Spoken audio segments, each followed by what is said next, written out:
पालकमंत्री पदाचा फॉर्म्युला ठरल्याची बातमी झी 24 तासला सूत्रांनी दिली आणि पालकमंत्री पदासाठी आता ज्येष्ठ नेत्यांना प्राधान्य दिलं जाणार असल्याची माहिती कळतीये। पालकमंत्री म्हणून पूर्वीचे जिल्हेच कायम ठेवावेत असा आग्रह ज्येष्ठ मंत्र्यांनी धरलेला होता आणि तो मान्य झालेला आहे। त्यामुळे काही ठिकाणी ज्येष्ठत्व तर काही ठिकाणी मागील सरकारमधील पालकमंत्री पदाचा अनुभव याचा देखील विचार केला जात आहे अशी माहिती सूत्रांनी दिली आहे। मात्र बीडच्या पालकमंत्री पदाचा निर्णय अजूनही झाला नसल्याचं सूत्रांकडून कळतंय।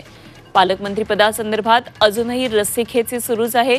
बीड जिल्ह्याचा तिढा अजूनही कायम आहे। मात्र पालकमंत्री पदाचा सर्व जिल्ह्यांमध्ये बाकी हा फॉर्म्युला ठरल्याचं कळतं आहे। एकदा पाहूया आपण काय नेमका फॉर्म्युला आहे पालकमंत्री पदाचा।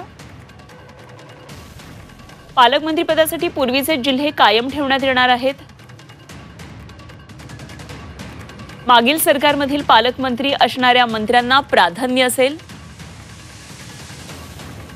अनुभवी आणि ज्येष्ठ मंत्र्यांचा पालकमंत्री पदासाठी विचार होणार आहे।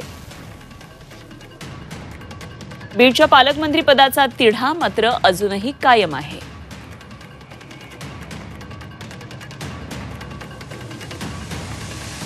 तेव्हा पालकमंत्री पदाचा हा फॉर्म्युला नेमका कसा असेल आपण पाहिलंय। आता आपण आणखी या संदर्भातले तपशील जाणून घेऊया। आमचे प्रतिनिधी कपिल राऊत सध्या आपल्याबरोबर थेट जोडले गेलेत। कपिल, आपण पाहिलं आतापर्यंत पालकमंत्री पदाचा तिढा सुटलेला नाही, मात्र आता फॉर्म्युला ठरला असल्याचं कळतंय। अर्थात बीड हा त्यासाठी अजूनही एक्सेप्शन आहे। अजूनही त्या ठिकाणी पालकमंत्री पदाचा तिढा सुटला नसल्याचं कळतंय। काय काय नेमके तपशील आहेत या संदर्भातले? नक्कीच आपण याआधी पाहिलं होतं का मंत्रिपदावर वाद झाले, त्याच्यानंतर मंत्रिमंडळ विस्तारावर वाद झाले। या सर्व गोष्टी पाहिल्यानंतर आता पालकमंत्री पदावर एक तिढा निर्माण झाला होता महायुतीमध्ये आणि तो तिढा काही प्रमाणात सुटला असं बोलू शकतो। एक फॉर्म्युला ठरलेला आहे या महायुतीमध्ये का जे जिल्हे आहेत ते जिल्हे ठेवण्यात येणार आहेत, जे जुने जिल्हे ठेवण्यात येणार आहेत। त्याचबरोबर काही ठिकाणी सिनियरिटी तर काही ठिकाणी जे जुना अनुभव आहे म्हणजे जुने जे पालकमंत्री त्यांनाच फेरविचार करण्यात येणार आहे असा फॉर्म्युला ठरलेला आहे। ठाणे असेल, रायगड असेल, जळगाव, सातारा, नाशिक अशा अनेक ठिकाणी या सर्व पालकमंत्री पदात तिन्ही पक्षात रस्सीखेच होती आणि ही रस्सीखेच कुठेतरी थांबताना दिसत आहे।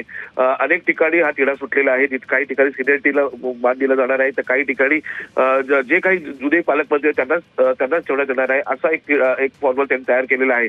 पण त्यामध्ये एक अपवाद आहे तो बीड जिल्ह्यामध्ये जे बीड प्रकरण सुरू आहे, जे हत्या प्रकरण सुरू आहे, त्यामुळे तिथे अजूनही पालकमंत्री पदावर जो तिढा आहे तो सुटलेला नाहीये।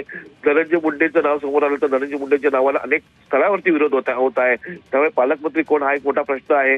अशीही मागणी होत आहे की अजितदादांनी पालकमंत्री पद स्वीकारावं अशीही मागणी होत आहे, परंतु याच्यावरती अजून शिक्कामोर्तब झालं नाहीये का बीडमध्ये नक्की कोणाला पालकमंत्री देण्यात येणार आहे। पण बाकीच्या ठिकाणचा तिढा एक 80 ते 90% सुटलेला आहे आणि एक फॉर्म्युला ठरलेला आहे असं आपण बोलू शकतो। ठीक, धन्यवाद कपिल दिलेल्या सगळ्या सविस्तर माहितीसाठी। कपिल राऊत आमचे प्रतिनिधी आपल्या बरोबर होते।